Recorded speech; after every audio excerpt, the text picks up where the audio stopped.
Muchas gracias a INCIBE por invitarnos, igual que el año pasado, a este evento.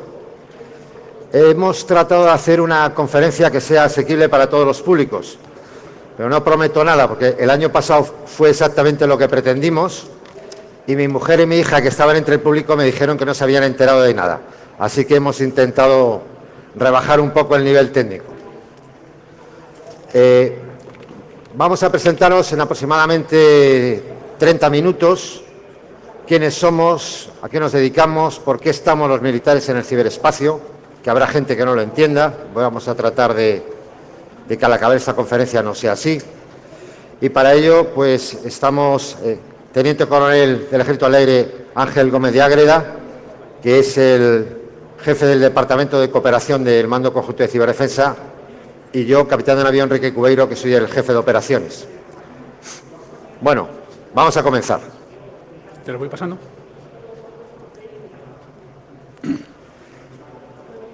¿Qué hacemos los militares en el ciberespacio?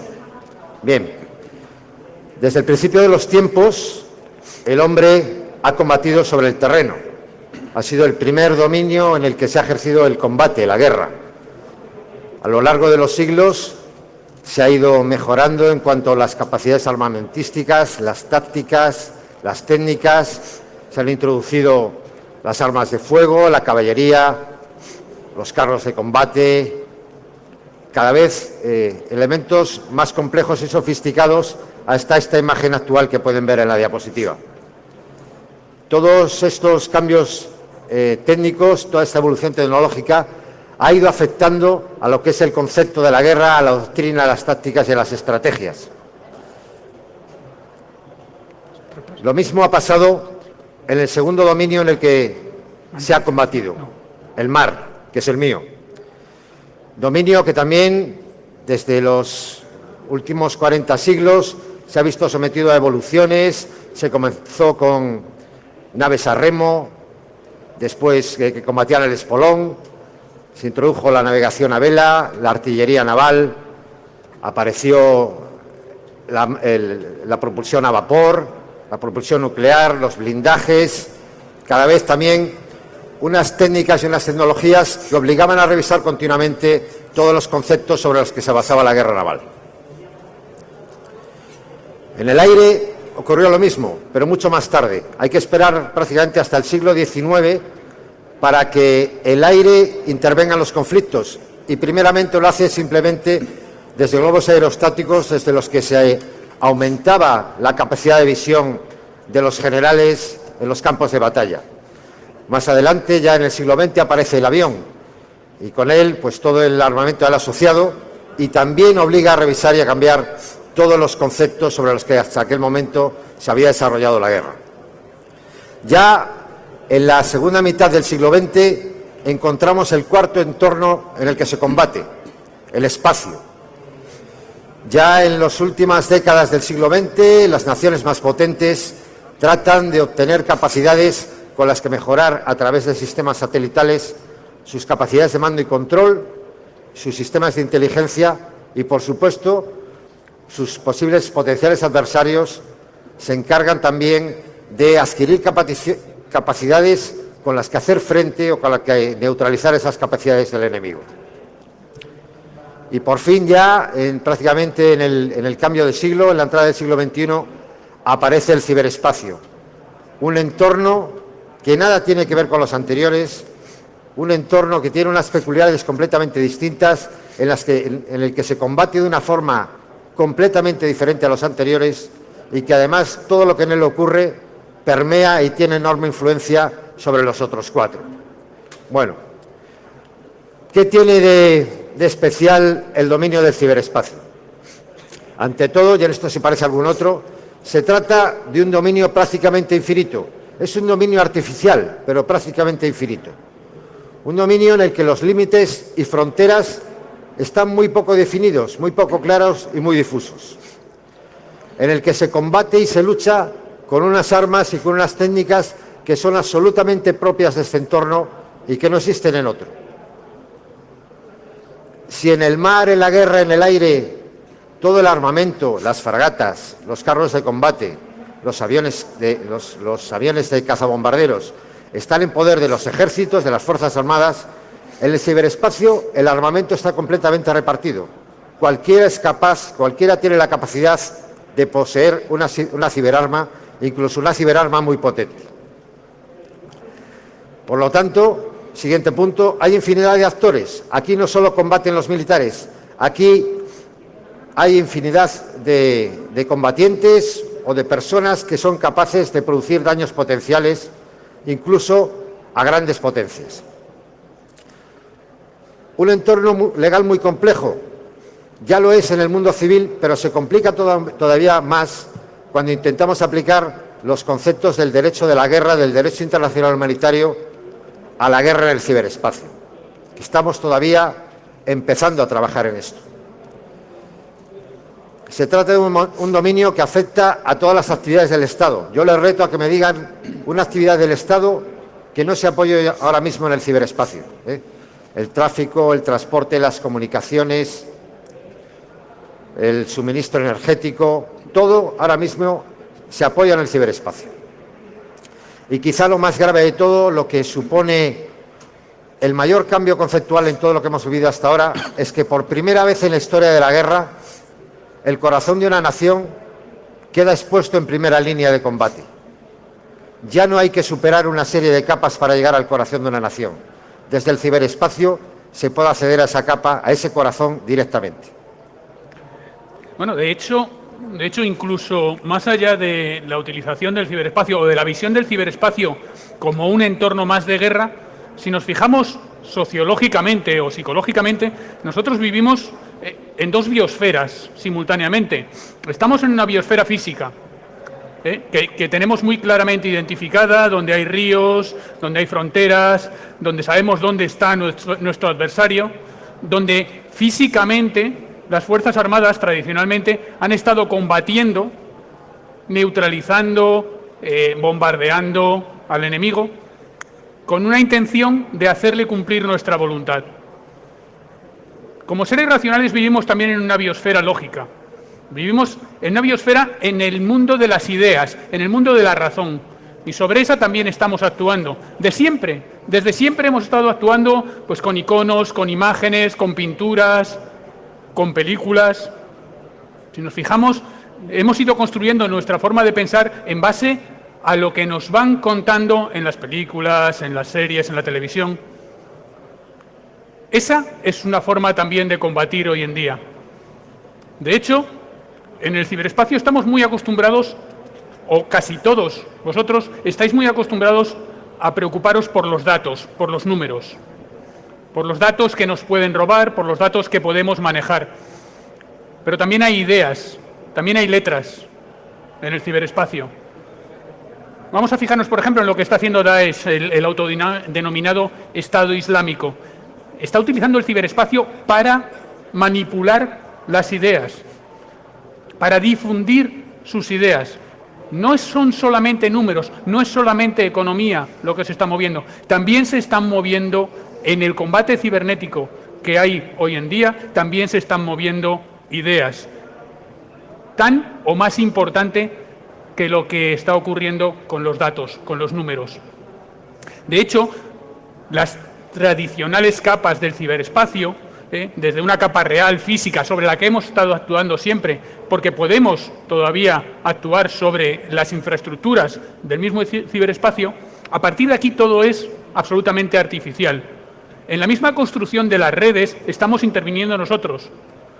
Cuando nosotros actuamos en el mar o en el aire, sabemos las leyes físicas a las que estamos sometidos. En el ciberespacio, además de esas leyes físicas, estamos sometidos a las leyes que hemos definido nosotros en la arquitectura de las mismas redes. La información que ponemos en el ciberespacio, la moneda de cambio, de alguna manera. Y luego, cada vez más, nosotros somos menos Ángel Gómez y somos más AG de Ágreda, @AG de Ágreda. Cada vez somos más nuestros avatares. Nuestros avatares son cada vez más reales, porque incluso en la forma de relacionarnos está cambiando el ciberespacio. Hemos dejado de ser partes de un grupo para ser conformadores de grupos. Cada vez somos más, socializamos más en función de nuestros intereses. No estamos sometidos a la uniformidad, a la tiranía del grupo en el que vivimos, sino que podemos configurar los grupos por nosotros mismos. Todas estas consideraciones tenemos que hacerlas también en el mundo de la defensa para poder entender no solamente las amenazas y los riesgos que tenemos en el ciberespacio, sino también las oportunidades que nos ofrece. Bien, hemos dicho que combatimos en el ciberespacio. ¿Y cuáles son los objetivos contra los que se combate aquí? Bueno, pues ya no son unidades de combate, ya no son barcos, ya no son aviones, ya no son instalaciones o bases militares. Aquí, por lo que se combate, es por la información, por preservar la propia y por negársela o falseársela o retrasársela al enemigo. También se combate contra los sistemas que apoyan a todo el intercambio de esa información. Y, por supuesto, también se puede acceder a las personas que son uno de los puntos más vulnerables, como ya quedará claro a lo largo de estas jornadas.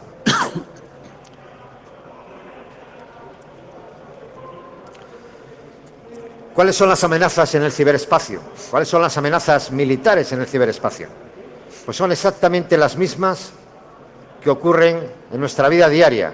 Ahí no encontrarán un solo término con el que no estén familiarizados y que estén ya habituados a él, pues por lo que conozcan de cibercrimen, de hacking, etcétera. Ninguno. Tampering, watering hole, farming, adware, son todas técnicas que empleamos los militares, que emplean contra nosotros los adversarios, pero que emplean también un hacker o un cibercriminal. Se combate con las mismas herramientas. ¿Y aprovechando qué? Pues aprovechando las muchísimas vulnerabilidades que existen relacionadas con todos los sistemas de información y con la información en sí. Vulnerabilidades que empiezan siendo físicas, ya propias de errores del diseñador, o del tampering, que es esa manipulación malintencionada por el fabricante sin conocimiento del usuario, del cual tenemos conocimiento últimamente, pues que asociado a muchas marcas muy conocidas. Problemas de diseño, de resistencia de materiales, también errores de programación, protocolos, aplicaciones, y luego todos los que están asociados a culpabilidad del usuario, bien por desconocimiento, bien por falta de interés, bien incluso porque el usuario el usuario de nuestro sistema resulte ser nuestro propio enemigo. Tenemos casos muy conocidos, muy recientes, sobre todo que han ocurrido en las Fuerzas Armadas de los Estados Unidos, como por ejemplo el caso del soldado Manning o Snowden. En fin, tenemos un montón de vulnerabilidades físicas, lógicas y humanas que el enemigo puede explotar y que nosotros podemos explotar frente al adversario.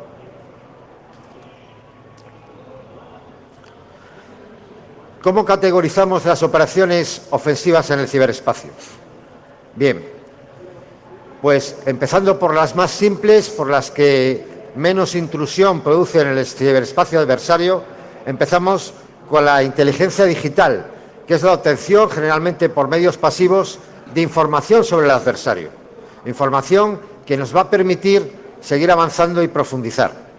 El siguiente paso es la infiltración, es conseguir una penetración a través de un sistema en un sistema adversario, para lo cual hay infinidad de técnicas, de las cuales pues la más común puede ser el uso de un phishing o el uso de un pendrive con alguna infección, con la cual pasamos a la siguiente fase, la infección de un sistema.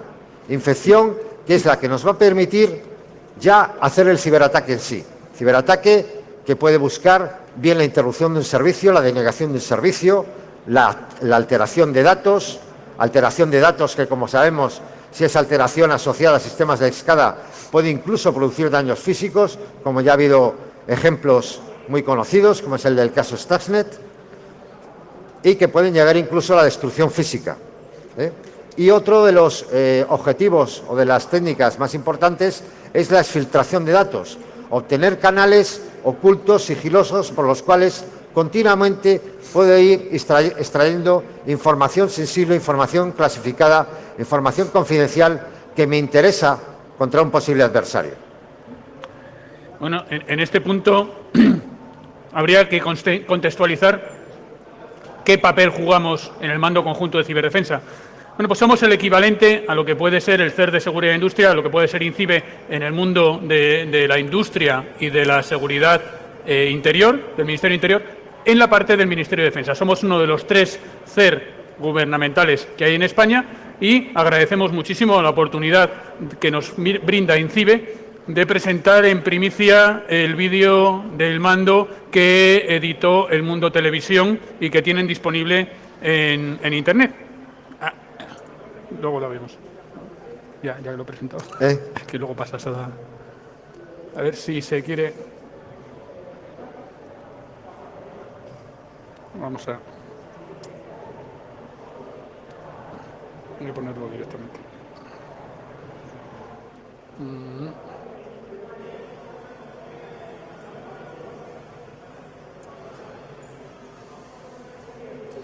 Es un vídeo que dura 3 minutos y medio y que creo que explica bien a qué nos dedicamos y cómo lo hacemos.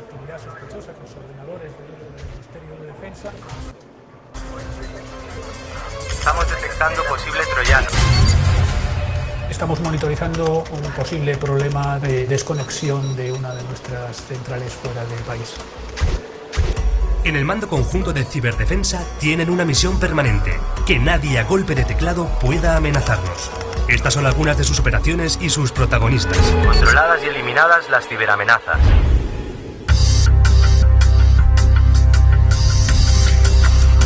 La reunión en la que acabamos de estar es el punto de situación. Los responsables de cada una de las áreas del Mando Conjunto de Ciberdefensa informamos a nuestro general de la situación, como ha ido evolucionando en las últimas 24 horas. La misión del mando es la protección de las redes informáticas del Ministerio de Defensa. Podría parecer que el Ministerio de Defensa es muy pequeño, pero es que además tenemos en cada destacamento, en cada barco, tenemos que controlar también las comunicaciones. Una intrusión en un barco o en un destacamento en Afganistán, en Gabón, en Mali, es una intrusión en el sistema. Y a través de una penetración en los ordenadores de esas ubicaciones podrían llegar a las del Ministerio de Defensa y a las del resto de los usuarios. En el ciberespacio lo primero que tienes que tener es una imagen, el mapa de tus redes y saber dónde tienes los problemas en cada momento para poder solucionarlos, incluso antes de que haya ningún ataque. En este mundo tienes que estar siempre un paso por delante de tus adversarios. España, como país industrializado que es, estamos entre los países más atacados. En un momento dado se podría llegar a atacar una central energética una vez que han entrado dentro del sistema. Una parte importante de nuestra formación consiste en participar en ejercicios nacionales e internacionales. El LogShield, que lo organiza el Centro de Excelencia de Estonia, plantean una serie de redes y de sistemas que tenemos que defender frente a ataques exteriores, y el Cyber Coalition, que es un ejercicio que organiza la OTAN, que es más puramente militar. En el ciberespacio no estamos solos y los ataques que afectan a las redes militares también pueden afectar a los sistemas que son propiamente civiles.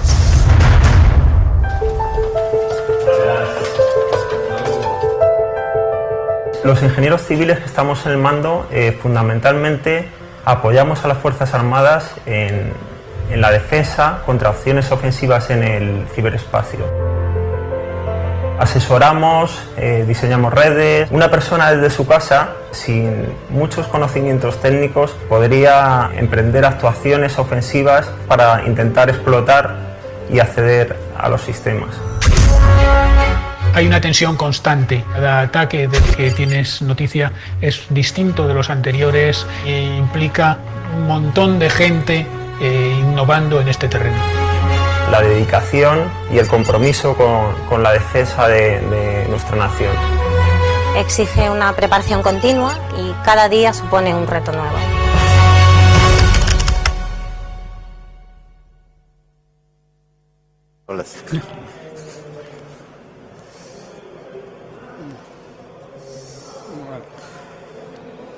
¿Hablas tú? Tuyo la PT. Bien. Bueno, espero que os haya gustado. Luego, si tenéis alguna pregunta, tendremos un tiempo para coloquio. ¿Cómo es un ataque complejo, un APT? Ese ataque contra el que tenemos que enfrentarnos con cierta frecuencia y que es ahora mismo quizá lo más complejo y sofisticado. Bien, pues aquí pretendemos explicar de una manera sencilla cómo se lleva a cabo. Ataque que podemos sufrir como víctimas o que podemos protagonizar como atacantes. Bien, lo normal es que se inicie con la introducción de un archivo malicioso, de un fichero de malware, a través de alguna de las conexiones a un sistema. La forma más tradicional, la forma más habitual, es que esta inserción se haga bien a través de correo electrónico, por técnicas de ingeniería social, mediante phishing, spear phishing, o bien mediante un pendrive que lleve el bicho dentro. Normalmente, por esa manera, se accede a la intranet de una organización. Mediante diversas técnicas, que no voy a entrar en ellas, pues es posible hacer una escalada de privilegios, obtener privilegios de administrador de un sistema, ganar cada vez más capacidad de obtener información e extraerla, extraer lo que es la topología de red, extraer vulnerabilidades que puedan ser explotadas y que se devuelven al originador, al atacante, que ya es capaz de tomar el mando y control de ese sistema en remoto. A partir de ahí ya se desarrollan herramientas específicas hechas a medida para atacar un sistema en concreto. En este caso, pues tenemos un sistema SCADA tratando de recrear pues lo que pasó con las centrifugadoras para el enriquecimiento de uranio en la planta nuclear de Natanz, iraní. Lo que se hizo fue ir saltando hasta llegar a alterar el software asociado a los sistemas SCADA y además de tal manera que se enviaban sistemas de control en los que se decía que el sistema estaba ok, que estaba en condiciones perfectas, a pesar de que no era así, lo cual producía el efecto de que las centrifugadoras excedían sus revoluciones sin nada que controlara su velocidad y acababan destruyéndose físicamente. Bien, teóricamente esta expansión no queda limitada al sistema, sino que a través de las muchas interconexiones que tienen los sistemas entre sí, prácticamente no hay ningún sistema aislado, es posible que se produzca un efecto cascada, un efecto cadena, que pueda afectar a otras infraestructuras críticas de una región, de una nación o de un Estado, como puedan ser pues todas las que hemos hablado antes, relacionadas con energía, con infraestructuras, con medios de comunicación social, etcétera, llegando potencialmente, es posible o teóricamente producir el caos en una nación. Especialmente vulnerables son aquellas naciones que son tecnológicamente avanzadas, pero que al mismo tiempo no han desarrollado eficientemente sus capacidades de defensa. Y España está cerca de ser una de esas naciones, porque dependemos cada vez más de todas las tecnologías, pero tampoco estamos en la avanzadilla, en la punta de lanza de las naciones que más creen y que más confían en la ciberseguridad y la ciberdefensa, pero estamos haciendo muchas cosas para corregir esto. Bueno, ¿cómo de importante es el mando conjunto de ciberdefensa para la defensa nacional? Somos un grupo bastante reducido y muy joven. Tenemos apenas un poco más de 2 años todavía. Entonces, puede parecer... Joven la unidad, que ya veis que somos viejos. Bueno, habla por ti. Somos bastante jóvenes como unidad, pero no ha nacido la ciberdefensa militar con nosotros. Evidentemente, lo que hemos hecho ha sido recoger el testigo de otras unidades que había antes, ¿verdad, Alberto? Donde ya se estaba trabajando en el Ministerio de Defensa mucho en ciberdefensa. Lo que hemos hecho ha sido juntar esas capacidades para poder actuar no solamente dentro de casa, no solamente defensivamente, sino también para poder operar, para poder actuar en operaciones. La importancia del mando de ciberdefensa y de la ciberdefensa para el Ministerio de Defensa creo que se ilustra muy bien si pensamos que hay 3 misiones permanentes que tiene el Ministerio de Defensa. Una sería la vigilancia marítima, la vigilancia de nuestras aguas territoriales, de nuestra zona económica exclusiva, la vigilancia contra la piratería, para evitar problemas humanitarios con las migraciones ilegales o legales. En segundo lugar, tendríamos la defensa aérea. Los aviones estos que están en alerta, en los búnkers preparados para salir y evitar pues, cualquier ataque que nos pueda venir por el aire. Y la tercera y última misión permanente que tiene definido ahora mismo 24 horas al día, 7 días a la semana, el Ministerio de Defensa, es la defensa de nuestro espectro cibernético, la misión del Mando Conjunto de Ciberdefensa. Luego somos una de las 3 capacidades fundamentales hoy en día del Ministerio de Defensa y uno de los pilares básicos de la defensa permanente que se está haciendo de España. Hasta tal punto que somos el único país en el mundo, hoy en día, que en su doctrina contempla la ciberseguridad, la ciberdefensa, como un mando componente. Tenemos, cuando hay una operación, cuando hay cualquier problema, cuando hay que planificar una operación, se reúne el mando componente terrestre para aportar las capacidades terrestres, el naval, el aéreo, el de operaciones especiales y el mando conjunto de ciberdefensa. Siempre se tiene en cuenta la ciberdefensa y las capacidades que tenemos en el ciberespacio para cualquier operación, tanto en territorio nacional, en defensa del territorio nacional, como en las misiones que tenemos en el extranjero o en los barcos de la Armada cuando están operando en alta mar, como veíamos en el vídeo antes. Las capacidades que tenemos, que estamos desarrollando, son las de defensa, la de explotación del ciberespacio y la de respuesta. La de defensa, una defensa preventiva, una defensa en la que vamos a adelantarnos a los acontecimientos. Como decía antes en el vídeo, ir un paso por delante de tu enemigo para evitar los ataques. Una defensa proactiva, una defensa que no puede ser estática. No podemos mantener unas barreras en el ciberespacio y pretender solamente defendernos. Tenemos que ser capaces de hacer salidas del castillo para cargarnos las catapultas del enemigo en un momento dado. Para eso necesitamos una capacidad de explotación, necesitamos ver qué es lo que hay fuera, necesitamos interactuar. Y tenemos que tener una cierta capacidad para, en un momento dado, apoyar al resto de nuestras fuerzas militares en las operaciones utilizando los recursos que tiene el ciberespacio. Nuestro ámbito de operación, el mundo entero. Como decía antes Enrique, el problema que tenemos es que ya no luchamos Estado contra Estado, ya no luchamos avión de combate contra avión de combate.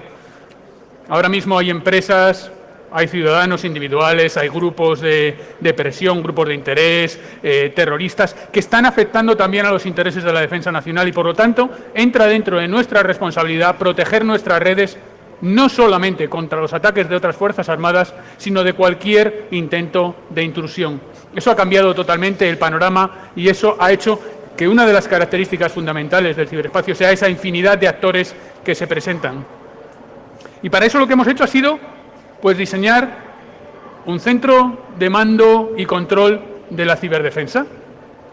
En ese centro de mando y control, que estamos prácticamente estrenando estos días, lo que hemos hecho, pues, como salen en las películas, ¿no? Nos hemos montado nuestra sala de planeamiento, nuestra sala de conducción de las operaciones, y desde ahí estamos monitorizando las redes propias del Ministerio de Defensa.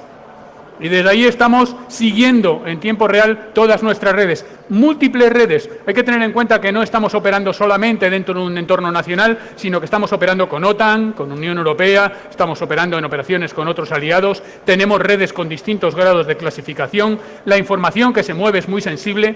Aquí no nos estamos jugando el dinero de la gente, del contribuyente, nos estamos jugando las vidas de nuestra gente cuando está en operaciones. Y por lo tanto, lo que hemos hecho ha sido desarrollar un equipo que es capaz de centralizar toda la información que tiene y dirigir esas operaciones en cooperación con nuestros aliados y dirigiendo también las acciones, coordinando, mejor dicho, las acciones del Ejército de Tierra, de la Armada y del Ejército del Aire con sus respectivas capacidades. En el ciberespacio la cooperación es fundamental.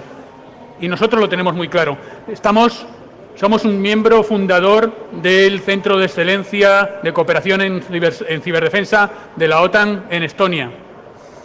Tenemos una presencia destacada allí, muy importante. Trabajamos con OTAN, con Unión Europea, con la Agencia de Defensa Europea de la Unión Europea, trabajamos con nuestros aliados de forma bilateral y dentro de España colaboramos también pues, con el CER de Seguridad e Industria, con el CIBE, colaboramos con el CFN, el Centro Criptológico Nacional, con las fuerzas y cuerpos de seguridad, con el Centro Nacional de Protección de Infraestructuras Críticas. Muy importante, colaboramos con la industria nacional, colaboramos con las universidades desarrollando planes y programas también de estudio, planes de formación, aspecto crítico en este momento, creo yo, por la necesidad de talento que tiene este mercado. Y aquí nos falta un actor fundamental con el que también estamos cooperando y con el que queremos cooperar cada vez más. Contigo, con cada uno de vosotros, con el ciudadano individual, con el ciudadano concreto. Porque si los enemigos pueden ser cualquiera fuera, nuestros amigos también queremos que sea cada uno de vosotros. Nos quedamos con eso. De nuevo, agradecer otra vez más la oportunidad de estar aquí y quedamos abiertos a las preguntas que pueda tener la sala. Muchísimas gracias.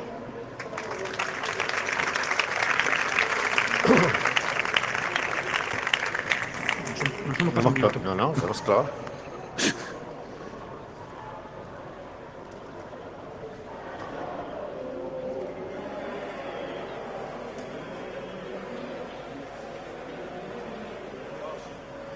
A ver, habéis dicho que contáis con nosotros. ¿De alguna forma estamos protegidos legalmente a la hora de compartir o colaborar con vosotros? El tema de la ley de protección de datos, la ley orgánica de protección de datos, me imagino que vas por ahí. En cuanto a compartir información, en este momento todavía las fórmulas concretas de cooperación son limitadas.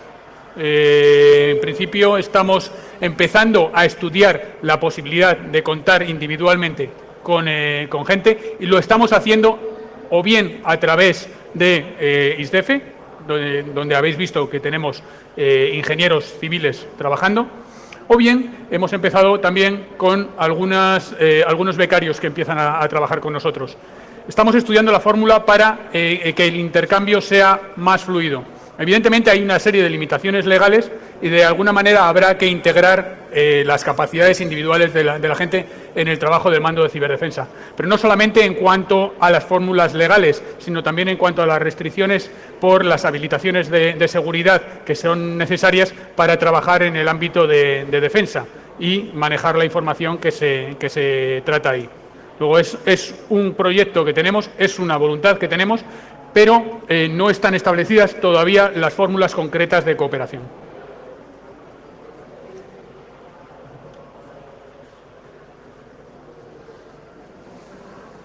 Hola, buenos días. Quería saber si vosotros ahora, que estamos en nivel de defensa 4, tenéis en relación fluida con la información de la policía y sobre todo de las policías autonómicas, porque realmente ahora es un momento un poco delicado. Gracias.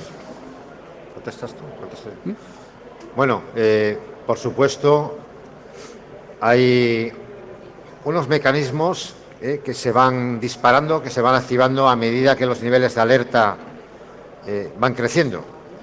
La cooperación de las Fuerzas Armadas en general con los cuerpos y fuerzas de seguridad del Estado está contemplada de acuerdo con unos planes que desarrollan esta idea de que a medida que aumenta el nivel de alerta es mayor el esfuerzo y la cooperación de las Fuerzas Armadas.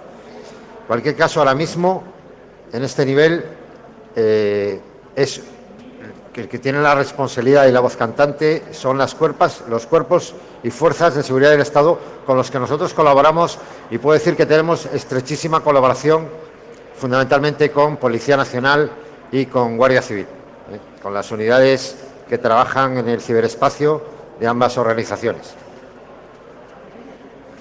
No sé si te he contestado.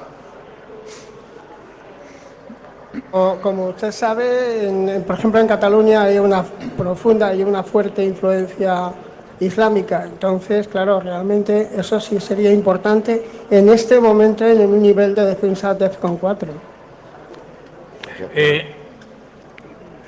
Existen una serie de mecanismos de coordinación a nivel gubernamental.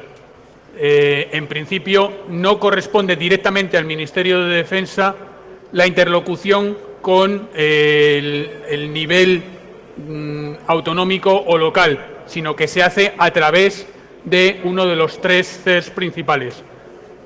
Evidentemente, sí existe esa coordinación, pero nuestro papel, en cualquier caso, es de apoyo a esas fuerzas y cuerpos, más que de liderazgo desde el ámbito gubernamental.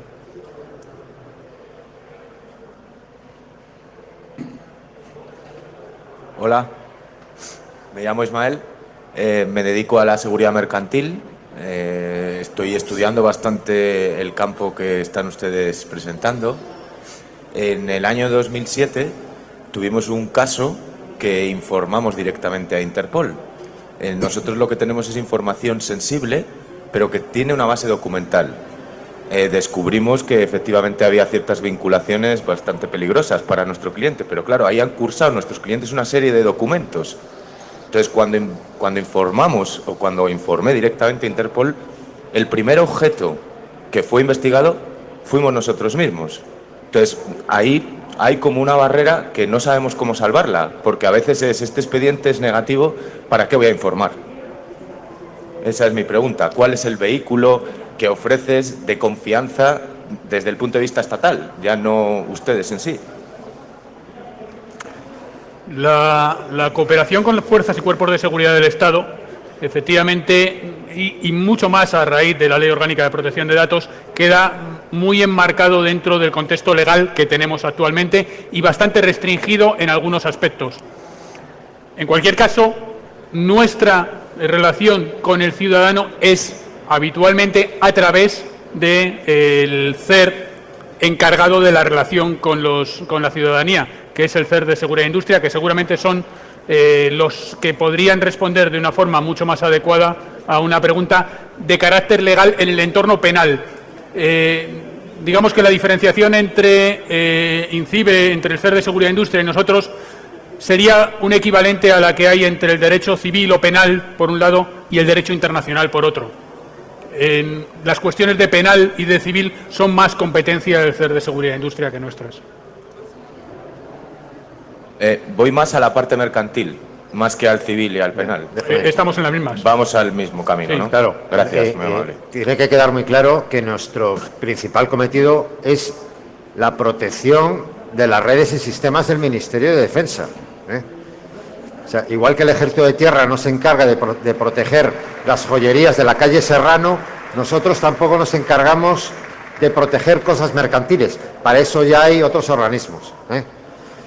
Por otra parte, no es nuestro negocio directamente, pero sí que la directiva NIS de la Unión Europea, que creo que también por aquí va algo de tu pregunta, va a obligar que cuando tengas incidentes en tu organización que afecten a tus clientes, lo vas a tener que informar. Exactamente, iba por ahí, iba como una especie de deber de socorro o de auxilio, ¿no? Sí. A la parte civil, ¿no? Tienes un deber, una obligación de ayudar pues también el deber de información. Iba Sí. un poco a ese Tienes punto. el deber de información que muchas veces puede significar el hundimiento de tu propia empresa. Exactamente. Especialmente si eres una empresa de ciberseguridad y te han robado las claves de todos tus clientes, pues es un poco malo para tu reputación, ¿no? Exactamente, gracias.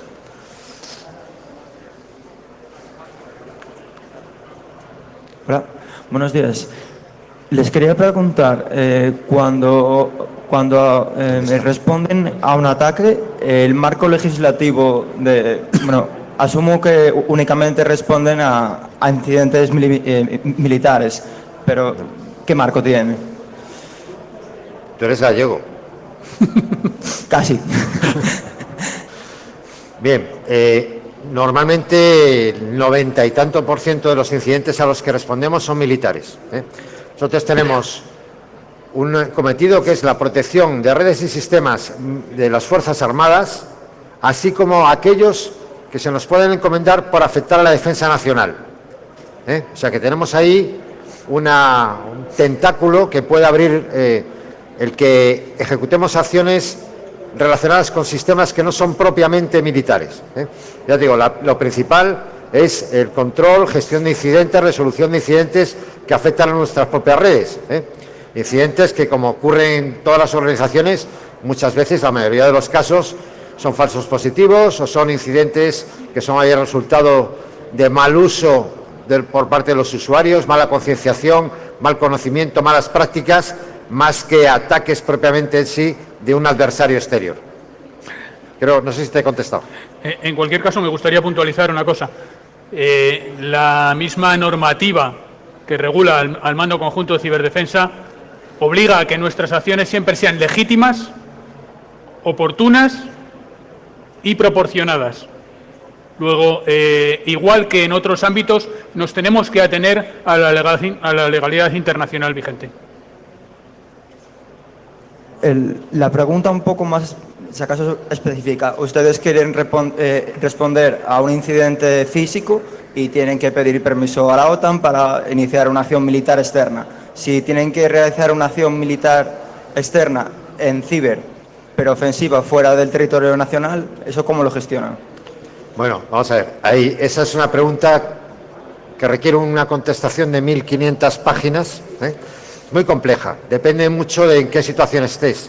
No es lo mismo el derecho que se ejerce que regula un conflicto armado, un conflicto bélico, una situación de crisis o una situación de paz. En muchas ocasiones, un ataque desde una IP a un bien del Ministerio de Defensa puede exigir que yo descuelgue el teléfono y a quien tenga que llamar es a la Guardia Civil, o a la que tenga que llamar es hacer una denuncia en el juzgado. En caso de conflicto nos manejamos de otra manera, nos manejamos con unas reglas de enfrentamiento, con unos planes preplaneados en los cuales ya se desencadenan determinadas respuestas de acuerdo con unos patrones que ya están previamente estudiados. O sea que depende mucho. Tampoco tenemos que pedir permiso a la OTAN para hacer una respuesta. La respuesta tiene que ser, como ha dicho Ángel, oportuna, legítima y proporcionada. Es decir, tiene que haber una relación temporal entre el ataque recibido y lo que yo hago como respuesta. Que hay muchas maneras de responder. Tiene que ser legítima, es decir, tiene que estar de acuerdo a la ley que impere en ese momento, que puede ser la ley de los conflictos armados, o puede ser la legislación de un país determinado, que aquí es muy complejo porque, como sabes, el hacker puede estar en un país, el servidor el otro, etcétera. Y por último, proporcionada, es lo que conocemos siempre de que tiene que haber una relación entre el tamaño de los daños producidos por el potencial ataque y mi respuesta para contrarrestarlo. Esas son nuestras reglas del juego. Sí. Hola, mira, soy Alberto Hernández, soy el director de operaciones de INCIBE. Y quería complementar a lo que estaba comentando el comandante Cubeiro sobre incidentes en el ámbito del ciudadano o del sector privado. El CERT de Seguridad e Industria es un CERT operado por el Ministerio de Industria, por INCIBE, y por el Ministerio del Interior. Y tiene el objetivo de ayudar en el caso de que ocurra un incidente en el ámbito del ciudadano, o sea, todos nosotros, o de la empresa. Hay un canal de comunicación, hay un número de teléfono gratuito, un 901, a través de la Oficina de Seguridad de Internauta, que nos podéis comunicar todos los incidentes que afecten a las familias, a los niños, a los ciudadanos y al sector privado. ¿Qué hacemos con eso? Bueno, pues una vez que nos comuniquéis, mira, en mi empresa ha pasado este problema. Nosotros lo recibimos, lo analizamos. Si hay un delito detrás, una organización criminal que está actuando detrás, lo ponemos en comunicación con las fuerzas y cuerpos de seguridad del Estado. De hecho, trabajamos mucho estrechamente con ellos y tenemos policías y guardias civiles en INCIBE, que está en León, físicamente situado en León. Lo analizamos y os damos respuesta. Por poneros un ejemplo, a fecha de hoy llevamos gestionados en España más de 43.000 incidentes de ciberseguridad en el ciudadano, la empresa privada, pequeña, mediana, gran empresa e infraestructuras críticas, ¿vale? Muchos de ellos tienen que ver con fraude que hacen a nuestras familias, fraudes que hacemos cuando nos compramos por internet, cuando nos están robando credenciales bancarias, pero también ataques a empresas o ciudadanos. Entonces, aquí os diría que cuando es ámbito ciudadano, ámbito privado, tenéis un CER, el CER de ciberindustria, nos lo podéis comunicar, y si está afectando a redes de otro tipo o tenemos que ponerlo en comunicación al Ministerio de Defensa, tenemos una coordinación estrechísima con nuestro mando conjunto de ciberdefensa y lo ponemos en conocimiento. Espera a ver si no se te ha aclarado. ¿Sí? Gracias. Gracias, Alberto. Te he de decir que Alberto, que ahora es un personaje en el mundo de la ciberseguridad a nivel nacional, empezó trabajando con nosotros. Bueno, empezó hace 2 años, estaba trabajando con nosotros y era uno de nuestros principales activos.